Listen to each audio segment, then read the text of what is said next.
Hi team, good afternoon.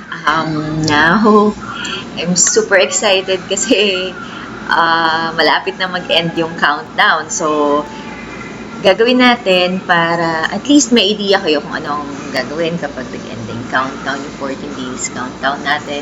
Ano yung mangyayari sa back office natin, tapos paano tayo nagsasell, paano natin nako-convert sa money yung gold bars rewards natin. So, tignan na natin yung back office ko. Login lang tayo ha.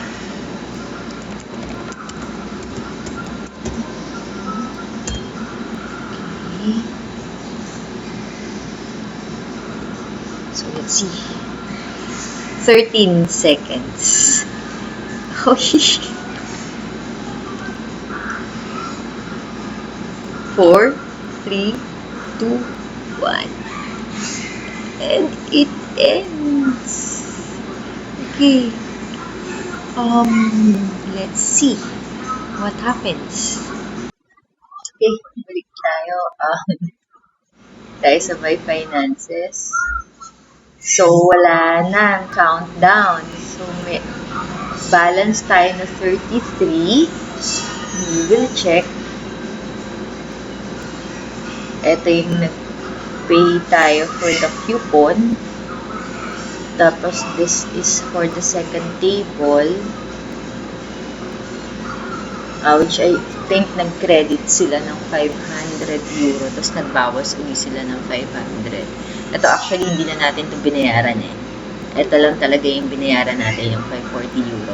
O yung 36,500 natin.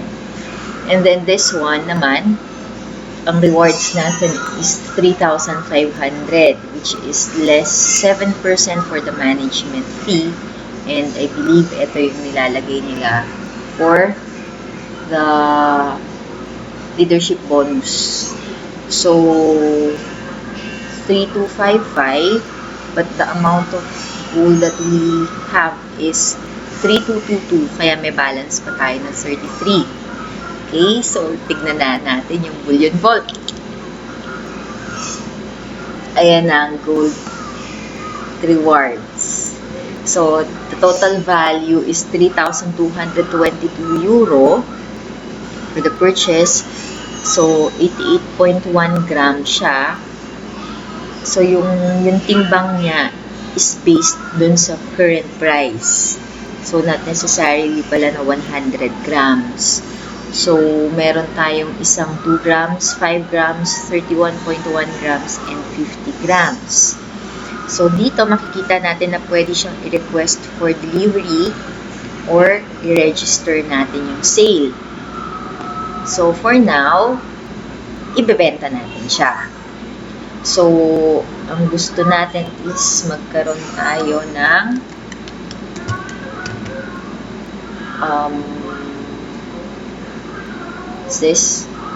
kung titignan nyo, magkaiba yung yung current selling price sa buying price. So, naka-base dito sa buying price yung magiging value o yung amount ng money natin kapag binenta natin.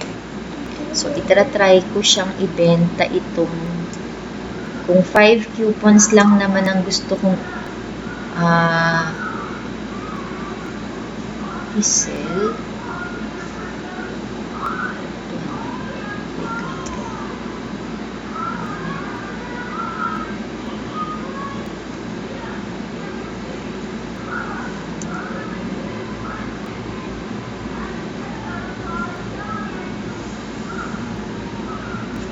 Tama, diba? 170 euro plus 1061 plus 1706.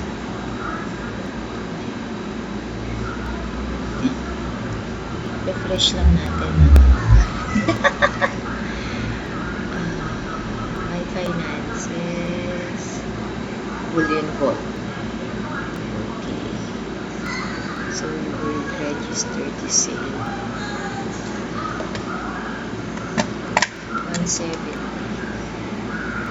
plus 1061 plus 1706, 97. Okay. Hindi ko isi-sell si 2 grams natin kasi gusto ko sana siyang i-test na ipa-deliver. Hindi ko pa alam kung paano as of this moment, but once na alam ko na, definitely i-share ko sa inyo. So, ang kailangan ko lang naman is for 5 coupons is 2,700 euro kasi 540 times 5. Doon ang gagaling yung ating, what's this? 182,500. So, I will register the sale na, ha?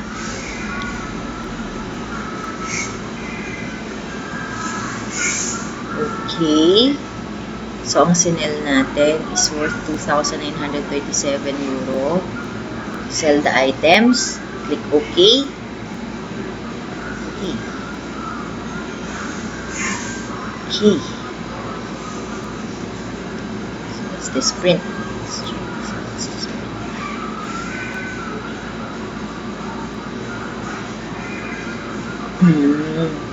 Okay. It's an invoice. Okay, so sinel natin siya. Punta ulit tayo sa my finances. Tingnan natin kung may money na tayo. So, meron na tayong money na 2,937 sa euro account. Ibabay na natin siya ng coupon. Kung titignan nyo dito, pwede natin siyang i-withdraw through bank. Itong through bank kasi, pwede tayong mag-nominate ng bank natin. Kung ano yung bank account natin na gusto nating padalhan ni M. Goldex ng ating account. So, for now, hindi ko siya gagawin. So, dito, kukunin lang natin yung details ng bank natin. But, hindi yun ang gagawin natin ngayon. Or withdrawal through the card. Hindi rin natin ito magagawa kasi wala pa tayong Swiss card. We can apply for this. But for now, I know kasi merong charge to na 50 euro. Hindi mo na ako mag-apply. So, dito tayo sa coupon order. Okay. So, we will purchase coupons 540 and 5. Okay. And click purchase. So, we will get it from our euro account. And we will pay. Payment successfully done. Okay. So, magre-refresh siya. Ito na. Yung 5 coupon codes ready for activation of new accounts na each one pwede nating i-sell back ng 36,500 pesos. So, times 5, that is 182,500 pesos. Okay? So, okay guys. So, I hope mas ganahan tayo with this result that we've got. And sunod-sunod na ang Golden Angels nito. Bye guys. Love you all. God bless.